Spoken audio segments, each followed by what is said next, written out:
अस्सलाम वालेकुम dear students, कैसे हैं आप बच्चों। हमारी एक्सरसाइज है 1.2 और क्वेश्चन नंबर है 3।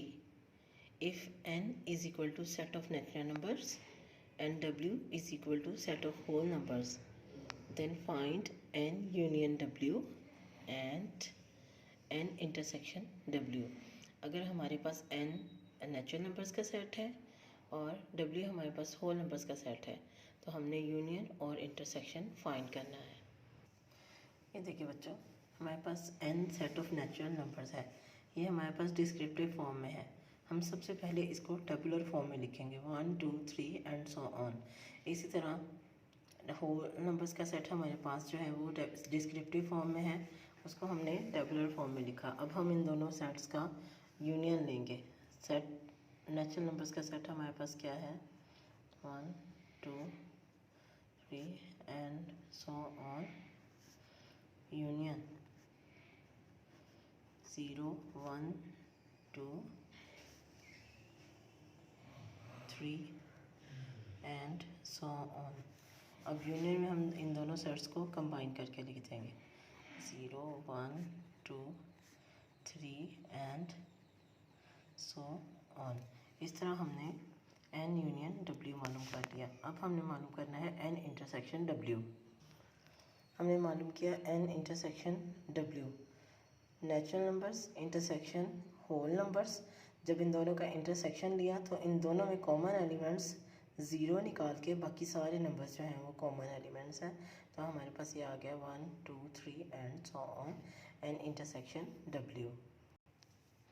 इसी तरह क्वेश्चन नंबर 4 है, if p is equal to set of prime numbers and c is equal to set of composite numbers, then find p union c and find p intersection c। अगर आपके पास prime numbers का set है और composite number का set है, फिर आपने यूनियन और इंटरसेक्शन को कैसे फाइंड करना है। बच्चों, आपके सामने सेट ऑफ प्राइम नंबर्स हैं। आप जानते हैं कि प्राइम नंबर्स वो होते हैं जो कि 1 के टेबल में आते हैं या जिनके 2 फैक्टर्स होते हैं, ठीक है। और कंपोजिट नंबर्स वो होते हैं जिनके 3 या 3 से ज़्यादा फैक्टर्स होते हैं। तो ये हमारे पास कंपोजिट नंबर है। अब हमने इनका यूनियन और इंटरसेक्शन लेना है। यहाँ पे देखिए P यूनियन C। जब हमने P यूनियन C किया तो हम इन दोनों के एलिमेंट्स को इकट्ठा किया तो हमारे पास P यूनियन C आया। इसी तरह अगर हमने P इंटरसेक्शन C किया तो P में प्राइम नंबर्स हैं सारे और C में कंपोजिट नंबर हैं सारे, जो कि टोटली डिफरेंट है।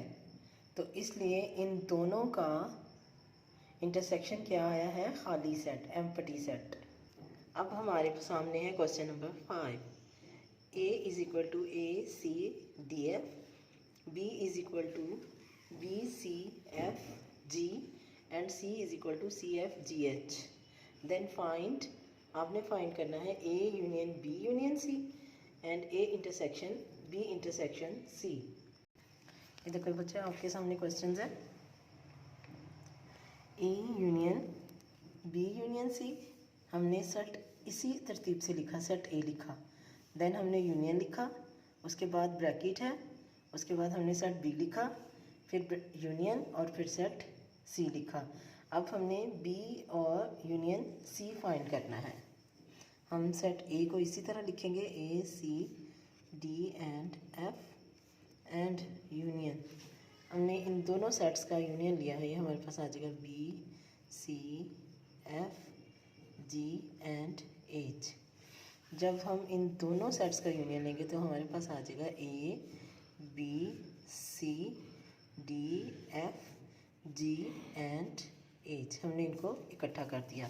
अब हमने इन सेट्स का इंटरसेक्शन लेना है। इंटरसेक्शन भी हमने इसी तरह लिखना है। हमने सेट्स को इसी तरतीब से लिखना है जिस तरह हमने ऊपर लिखा है। यहाँ पे देखिए, हमने सेट्स को इसी तरतीब से लिखा है। सेट ए लिखा है, intersection B and intersection C. हमने इन दोनों सेट्स का इंटरसेक्शन लिया, दोनों के कॉमन एलिमेंट्स लिए, तो हमारे पास कॉमन एलिमेंट्स आ गए हैं सी एफ एंड जी। अब हमने जब इन दोनों सेट्स का इंटरसेक्शन लेना है तो हमारे पास क्या आएगा, हमारे पास आ गया सी एफ। तो इस तरह हम 3 सेट्स अगर हमारे पास दिए गए हों तो हमने उनका यूनियन फाइंड कर लेना है, और इसी तरह अगर हमें इंटरसेक्शन दिया हो तो हमने इंटरसेक्शन फाइंड कर लेना है। हमें यहाँ पे अल्फ़ाबेट्स दिए गए हैं तो हमें सेट्स में अल्फ़ाबेट्स की जगह नंबर भी आ सकते हैं। तो उसके लिए हमने, अगर हमें नंबर्स आ जाते हैं तो हमने नंबर्स के अकॉर्डिंग इस क्वेश्चन को सॉल्व करना है। बहुत शुक्रिया बेटा, अल्लाह हाफिज़।